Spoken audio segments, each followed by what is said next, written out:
ሸክላ በዚህ ዘመን ፋሽን ነው።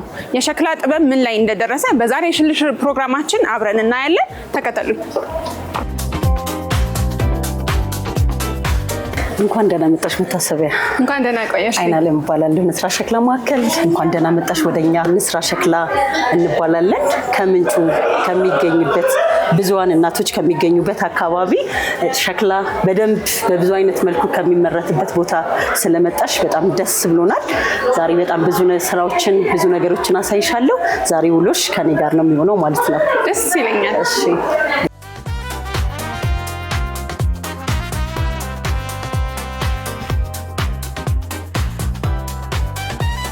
ከየት ጀምሬ ከየት ጋር እንደምጨርስልሽ አላውቅም።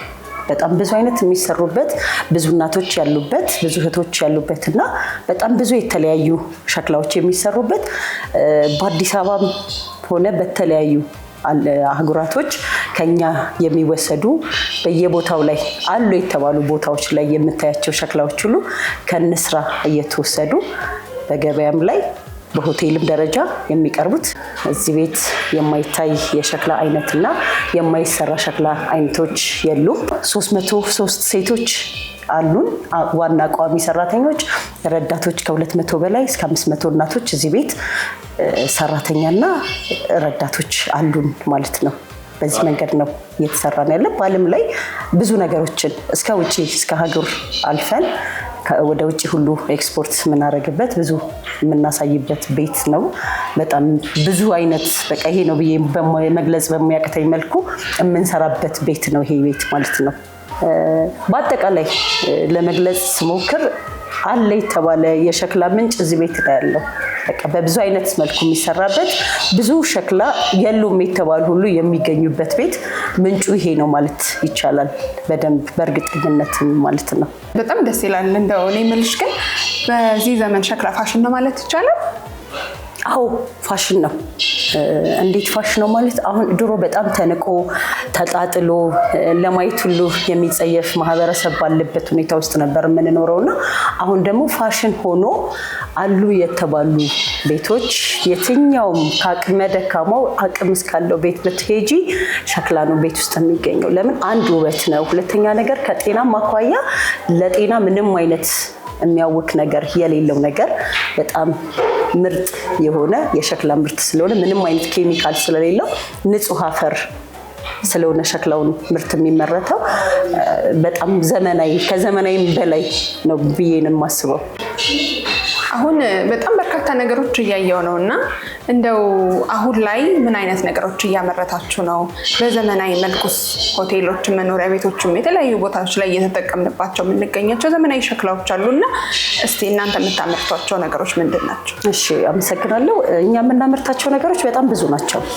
ለምሳሌ አሁን በድሮ ዘመን የሚታወቁት የውሃን ስራ ድስቶች፣ ጀበና ከዛ ማጨሻ ነበር። አሁን ግን በዘመናዊ መልክ እያደረግን እኛም እያሻሻለን የምንሰራቸው ብጀምርልሽ ከሻማ ማብሪያ እንስራን ባህላዊ ወደ ዘመናዊ መቀየር፣ ጥብስ ማቅረቢያዎች፣ ፉል ማቅረቢያ፣ ሽሮ ማቅረቢያ ድስቶች የተለያዩ ናቸው። አሁን ድሮ በነበረበት አይደለም። በጣም ውብ ማራኪ በሆነ መልኩ ላይን በሚስብ ለተመጋቢም ሆነ ለተጠቃሚው ደስ በሚል አይነት መልኩ ነው እዚህ አሁን የሚመረቱ ያሉት። እየተከታተላችሁ ያላችሁት ሽርሽር ነው። በቻናሏን ቅዳሜኛ አብራችሁን ቆዩ። እሺ አይኔ እስቲ ኬክ እንጀምር። ለምሳሌ ገና ወቅት አይደለ? ከነዚህ ሻማ ማብሪያዎች እንጀምርና እነዚህ አሁን ሻማ ማብሪያዎች ናቸው። ያው ክሪስመስንም በማከለ መልኩ ስለሆነ ነው ከዚህ ጀመርኩልሽ።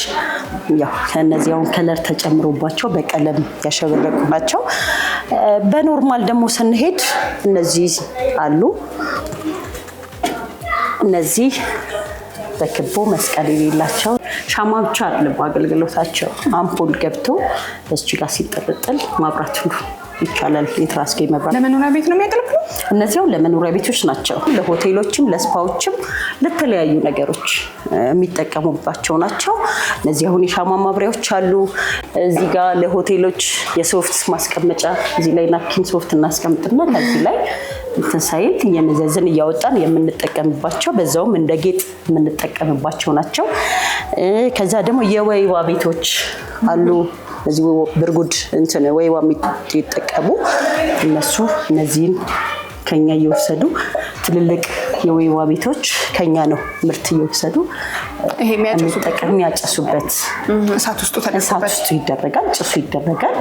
ያው እነሱ የራሳቸው የሆነ የሚጠቀሙትን ቅቤም ማርም የተለያየ ነገር ይጠቀሙና ያንን በመሰለ በክልኩ አስገብተው ይጠቀሙበታል ማለት ነው። እዚህ ጋር ደግሞ ስመጣልሽ እነዚህ አሁን የሽቶ ማትነኛዎች ናቸው።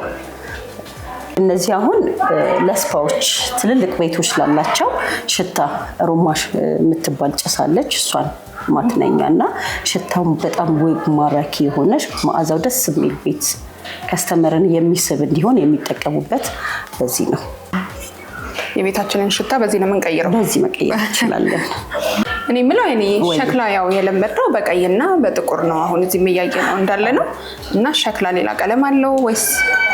ሸክላ አላቸው ቀለም። እኛም የምንሰጠው ቀለም አለ። ከቀይና ከጥቁር ውጪ ብራውን ማድረግ እንችላለን፣ ጉራማይኔ ማድረግ እንችላለን። እነሱን ወደ አሉበት ቦታ ጋር ስንደርስ ላሳይሽ እችላለሁ። እንዲሁም ደግሞ በቀለም እንደዚህ ቀለም አቅርበን በተለያዩ ቀለም አስውበን እናቀርባለን። በከስተመር ትእዛዝ ነው? በከስተመር ትእዛዝ። አዎ በከስተመር ትእዛዝም እኛም ዝም ብለን ሊወዱት ይችላሉ በሚለው ቀለም አስውበን በሚፈልጉት አይነት ከለር እኛም በምንፈልገው አይነት ከለር አቅልመን እናስቀምጣለን። ከስተመርም ይሄን ቀለም ይሰራልን ሲሉ በሚፈልጉት ጊዜ ሰጥተን እናሰራዋለን ማለት ነው። ምን አይነት ቀለም ነው የምትጠቀሙ? ኖርማል የሸክላ ቀለም አለ። እሱን ነው የምንጠቀመው። እዚሁ የምታገለግለን እህታችን አለች እንደኛው ተደራጅታ የምትሰራ። እሷ እዚሁ ቁጭ ብላ ሲፈልጉ ወስደን አሳይተን ከከስተመሮቹ ጋር አገናኝተን ይሄን ከለር እንፈልጋለን በዚህን ከለር አድርገሽ ስሪልን ሲባል እሷ እንድትሰራላቸው ተደርጎ በሚወስዱት ቀን መተው ይወስዳሉ ማለት ነው። ስለዚህ እዚሁ ተመርቶ ቀለሙም ሸክላውም እዚሁ ለከስተመር ፍላጎት የምታቀርቡት እዚሁ ነው። በጣም ደስ ይላል። እዚህ ጋር ደግሞ አሁን የምናያቸው የአበባ ባዞች ናቸው። በተለያዩ ዲዛይን በተለያዩ ከለር ያሉ የአበባ ዲዛይኖች ናቸው። እነዚህ አሁን የሚጠቀሙት ትልልቅ ሆቴሎች፣ መኖሪያ ቤቶች አሁን ፕላስቲክ ነበር ድሮ የምንጠቀማቸው እና አሁን እነሱን ለማስቀረት እኛም ጥረት እያደረግ ነው። ከስተመሮቻችንም ለመተው ጥረት እያደረጉ ያሉበት ሁኔታ እና በጣም ደስ የሚል ሁኔታ ነው ያለው። በሳይዝ የተለያዩ ናቸው እንጂ ለቤትም ለውጭም ይሆናሉ። ለቤትም ለሆቴሎችም ለትልልቅ ቤቶች ለአፓርታማዎችም ለተለያዩ ቤቶች ይሆናሉ። አይናለም እውነቷን ነው። ተመልካቾቻችን እስቲ ይሄንን እዩት። ቤታችን ላይ ይሄን የመሰለ ፖት ይሄን የመሰለ አበባ ብንተክል እንዴት የሚያምር ነገር ነው የሚመስለው። እናንተስ ወደዳችሁ? ምን የተለየ ነገር አሳይሻለሁ መሰለሽ መትዬ። ይሄ ጉልላት ድሮ ቤተክርስቲያን ላይ ትልልቅ ቤቶች ላይ ሳር ቤቶች የነበረ የምንጠቀምባቸውና አሁን ምናልባት እስኪ ወደዚህ አውጥቼ ላሳይሽ። ትልልቅ ባህላዊ ቤቶች እነዚህ በጉራጌ ባህል ላይ የሚጠቀሙ ይሄንን ጉልላት ይጠቀሙበታል እና በጣም ቤት የሚያስብ የሚያሳምር ገጠር ላይ ያለሽ እስኪመስል ድረስ የሚያምር የገጠርን ባህል የማያስረሳ በገጠር ላይ የሚያድግ ሰው መቼም ያውቀዋል ብዬ አስባለሁ። በደንብ የሚያስታውስሽ ቤት እንዲኖር ያደርጋል ማለት ነው። ስለዚህ ቤት ላይ ነው የሚገጠመው? አዎ ይሄ የጣሪያው ማማው አለ አይደለ? ከላይ እነዚህ ጎጆ ቤቶች የሳር ቤቶች ካናታቸው ላይ ከላይ ነው ከጣሪያው በላይ ነው የሚቀመጡት ቁጭ የሚሉት ሳሩ ላይ ድምድሙ ከተሰራ በኋላ ይሄ ከላይ ላይ ቁጭ ሲል በጣም የሚያምር ከሳሩ ጋር ይሆናል። ላይን የሚማርክና ሳቢ የሆነ ነገር አለው። ለውበት ነው የምንጠቀምበት ማለት ነው። አሁን ከተማ ውስጥ ግን ሳር ቤት የለም። ይሄንን የሚገዛ ደንበኛ አለ ወይ? እነዚህ የባህል ቤት ያላቸው በሳር ቤት ለምሳሌ ቶቶት አካባቢ ላይ አለ ሳር ቤት። እነሱ አሁን ይጠቀሙታል ይሄን ነገር። ስለዚህ ዘመናዊ ሬስቶራንቶች በባህላዊ መንገድ ከተሰሩ እነዚህ ነገሮች ይጠቀማሉ ማለት ነው። ይጠቀሟቸዋል።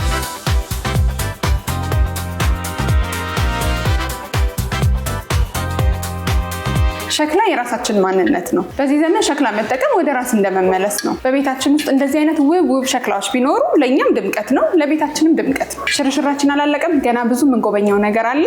አብራችሁን ቆዩ። ብዙ ሰው ሸክላን ሲያስብ ያው ከመሰበሩ ጋር በጥንቃቄ የሚያዝ እንትን እቃ እንደመሆኑ መጠን ገዝቶ አበባ ለመትከል ምናምን ከባድ ያደርግበታል። እና እናንተ እንዴት ነው? እናንተ ጋር ያሉት የአበባ መትከያዎች ምናምን እንዴት ናቸው? እኛ ጋር ምን አለ መሰልሽ ይጠይቃሉ። እኛ ጋርም ሲመጡ አሁን ወስደን ውሃ ሲገባበት አፈር ሲሞላ ምናምን አይሰበርም ወይ?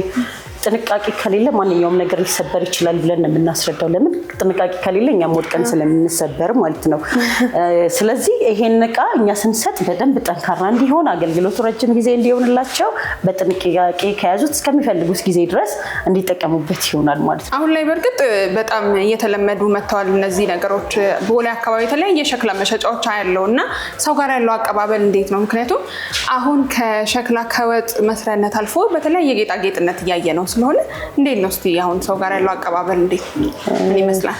አሁን እንዳልሽው በጣም ሸክላ ከወጥ መስሪያና ከቡና ማፍሊያ ውጪ ብዙም ለጥቅም ላይ የሚውል መስሎ አይታይም ነበርና አሁን ባለንበት ወቅት ላይ በጣም ሸክላ ተፈላጊ የሆነበት በየተለያዩ ቦታዎች ላይ ሸክላ በቤት ውስጥ የማታገኝበት በየበረንዳው ላይ በአበባ መትከያ ቢባል በክትፎ ጣባ በተለያዩ አይነቶች በጌጣጌጦች ዳይኒንግ ቴብል ላይ የሚደረጉ ጌጣጌጦች በፍ ኮንትሮል ቡፌ ላይ ውስጥ ራሱ ማጫወቻዎች ሆኖ የሚቀርቡት ቢኖሩ ሸክላዎች ናቸው። አዎ በጣም አሁን ጠላችን እንኳን ወደኋላ ተመልሶ በገንቦ ታጥኖ ምናምን ሲቀርባ ያለው የተለያዩ ቦታዎች እና እንደነሱ አይነት ነገሮች እዚህ እናንተ ጋር አሉ።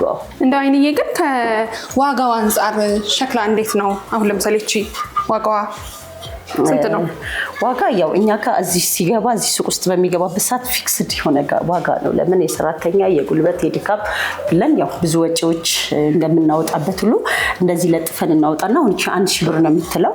በጣም አድካሚ ስራ ናት። እነዚህ ጌጣጌጦቹ ሲሰሩባት አሁን ዳይኒንግ ቴብል ላይ የሚቀመጡ አበባ ማስቀመጫ ናት። እቺ በጣም ሲቀመጥባት የሚያምር ሆና የምትታይ ቀደስ በሚል ቤትሽን ስትገቢ ሆንም ሆቴል ስትገቢ ዳይኒንግ ቴብል ላይ ተቀምጣ የምታያቸው ነገሮች ናቸው።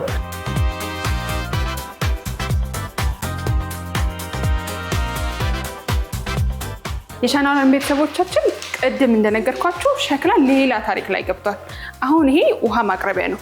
በዚህ ውሃ ቢቀርብልን ጣዕሙን ቅዝቃዜውን አስባችሁታል? በጣም ደስ የሚል ነገር ነው።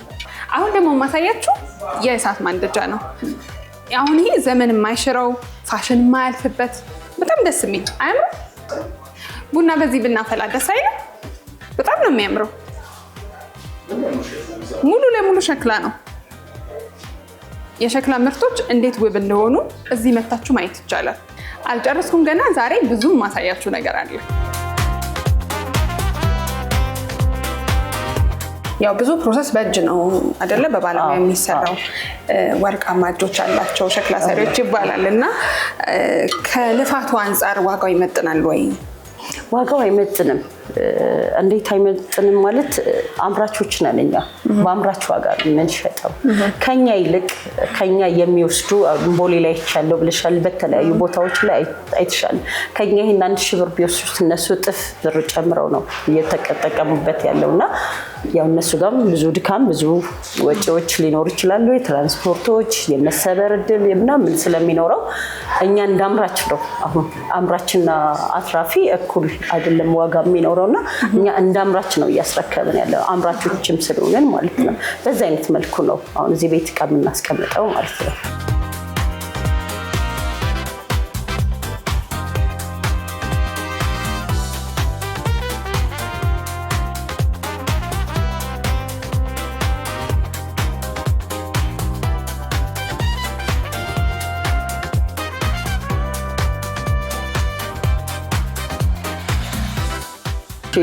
አሁን ደግሞ እዚህ ጋር ከዛኛው ቤት ወደ ተለየው ነገር ላይ እንጂሽ የመጣሁት የተለያዩ የጣባ ብርቶች፣ የወጥ ማቅረቢያ ድስቶች፣ ጌጣጌጦች ያሉበት ቦታ ናቸውና ወደዚህ ነው አሁን የምንገባው። በጣም የሚያማምሩ ነገሮች አሉ። እቺ ምንድን ነች? እሱ አሁን የቡና ማንከሽከሻ ናት።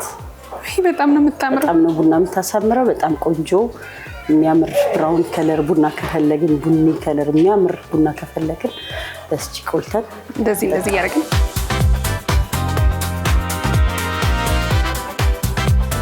ተመልካቾቻችን ዛሬ መቼም በጣም ሳትደመሙ አትቀሩ። እዚህ ጋር ደግሞ እያየናቸው ያሉት የወጥ ቤት እቃዎች ናቸው። እስቲ አይንዬ ምን እንደሆኑ አሳየን። እዚህ ጋር የምንመለከተው የኪችን እቃዎች ናቸው። በተለያዩ ሳይዝ በተለያዩ አይነቶች ነው የምንመለከተው። ለምሳሌ ከነዚህ ብንጀምር እነዚህ ሽሮ ቦዘና ሽሮ ወይም ተጋቢ ነው ብለን ሆቴሎች ገብተን የምንጠቀምባቸው እነዚህን የመሰሉ በጣም የሚያምሩ የሸክላ ድስቶች በጣም የሚጣፍጥ ሽሮ ማቅረቢያዎች ናቸው። እዚህ ጋርም እንደዚሁ የጥብስ ማቅረቢያ ወይም መጥበሻ ሽሮ ብለን በብረት ከምንሰራ በዚቺ በመጥበሻ ሽሮ እንቁላል ብንጋገርበት ብዙ ነገር ብንሰራበት በራሱ ጥደን እንጠቀማለን። ካልተሳሳትኩ እቺ ነገር አስማተኛዋ ምንድነው የምትባለው? አስማተኛዋ ማሰሮ ነው ማጂክ ፖት የምንለው ነች አይደል? እኔ በተረት ነበር የማውቀው። እናንተ ጋር ይሰራል ማለት ነው? ይሰራል። እዚህ ደግሞ ከተረት በተግባር አይተሽዋል ማለት ነው። አስማተኛ የተባለችበት ምክንያት በዚህ ውስጥ ነው ውሃ የሚገባው። እዚህ ውስጥ ሲገባ ይሞላል። ሲሞላ እንዲህ ስንገለብጠው ውሃው አይፈስም ማለት ነው። ውሃውን ማሰኘት የምንችለው በዚህ ካላፈሰስ ነው። በዚህ ውስጥ ከገባ በኋላ ወዴትም አይሄድም። በዚህ ስናፈስ ብቻ ነው። ምን አይነት የተለየ ጥበብ ነው! ይሄን ነገር ግን ተመልካቾች በደንብ እንዲገባቸው ውሃ አድርገንበት በደንብ ብናየው ደስ ይለኛል። እሺ ተመልካቾቻችን እንደምታዩት ይሄው አንድ ኩባያ ውሃ ሙሉ ገብቶበታል። እስቲ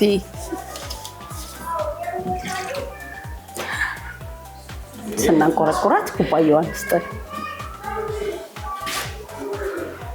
ያው አመንሻው አሁን አለማመን አይቻልም። እንደምታዩት በጣም ድንቅ ጥበብ ነው። አይኔ በእውነት በጣም ቆንጆ ቆይታ ነበረኝ። በጣም እንኳን መጣው ያስባለኝ። በጣም የወደድኳቸው ያሉትን ነገሮች በሙሉ ተመልካቾቻችንን ባዩት ነገር በጣም ደስተኛ እንደሆኑ ተስፋ አደርጋለሁ።